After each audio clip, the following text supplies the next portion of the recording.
Getting laid off, it can feel like the absolute end of the world, right? But what if it's actually a beginning? That's what we're going to explore today.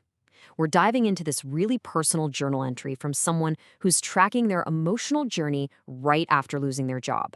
And you'll see how they managed to turn this incredibly tough moment into a genuine opportunity. All right, let's get into it. So this is where it all starts. It's not some big dramatic announcement. It's just a quiet, personal thought. Day 9. 9 days in. You can just feel that, can't you? The initial shock is probably starting to wear off, and the cold, hard reality is setting in.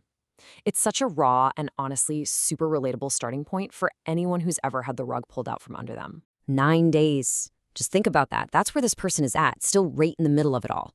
They actually mention going through the 5 stages of grief, and that tells you everything you need to know, right? This isn't just some career hiccup for them. No, they're treating this as a profound loss.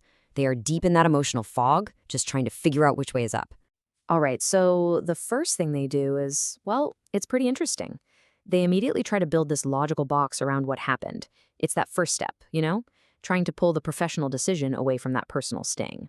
So on one side, you have the cold, hard facts. The author lays it all out. Hey, the company wasn't making money, they'd already done a few rounds of layoffs, my own performance ratings were great. So logically, you can see it's just a business decision, right? A cost-cutting move. But then you have the other side of the coin, the reality, which is just, I was laid off. And that creates this huge internal battle, doesn't it? The brain totally gets the business side of things, but the heart just feels that personal hit. And that's the thing. You can throw all the logic in the world at a situation like this, but our brains, they're just wired to ask that next, much more personal question. This is that moment where things pivot, right from the head, straight back to the heart. And there it is. But then why me? That's the question, isn't it? It just echoes in your head if you've ever been there. It's that little flicker of doubt, that search for a reason that goes way beyond some numbers on a spreadsheet. Even when you know, deep down, it wasn't about your performance, it's almost impossible not to ask, out of all the people, why did they pick me? But this is where things take a really powerful turn. Instead of letting that question spiral them down, they hit back with a different one. Why not me?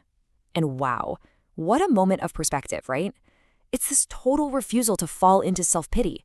It's them saying, you know what? Hard stuff happens, and it can happen to anyone. And that right there, that's the bedrock of their resilience.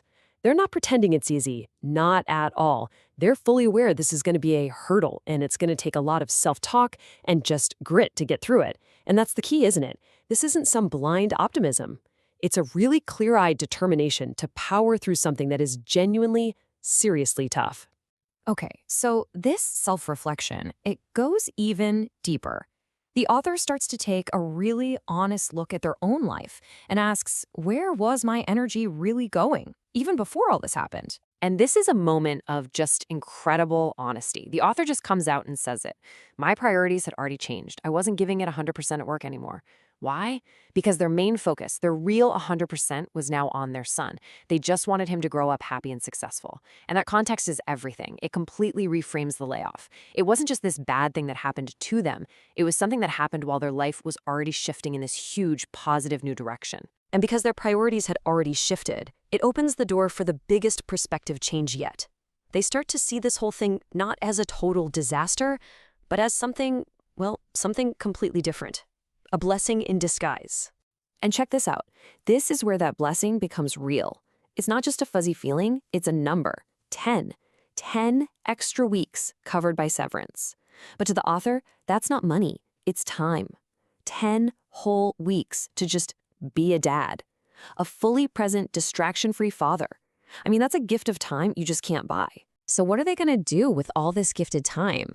We're not talking about fancy vacations or anything. It's all about the small, totally priceless moments. Enjoying the end of summer together, watching the leaves change in the fall, and maybe most important of all, being right there for his son's first steps. I mean, that's the stuff that really matters, right? So think about the journey we've just followed. It started with the shock of day 9, then moved through trying to make sense of it, that flicker of self-doubt, and then landed in this place of real, honest reflection. And now we get to see the final outlook, which is just this total embrace of whatever's coming next. And this last quote just wraps up the entire emotional journey perfectly. All that fear and uncertainty from the beginning, it's gone. It's been replaced by anticipation. It's not just, I'll get through this anymore. Now it's, I look forward to my new journey. That's a huge shift. It's a complete 180 from just processing an ending to actively, excitedly welcoming a new beginning.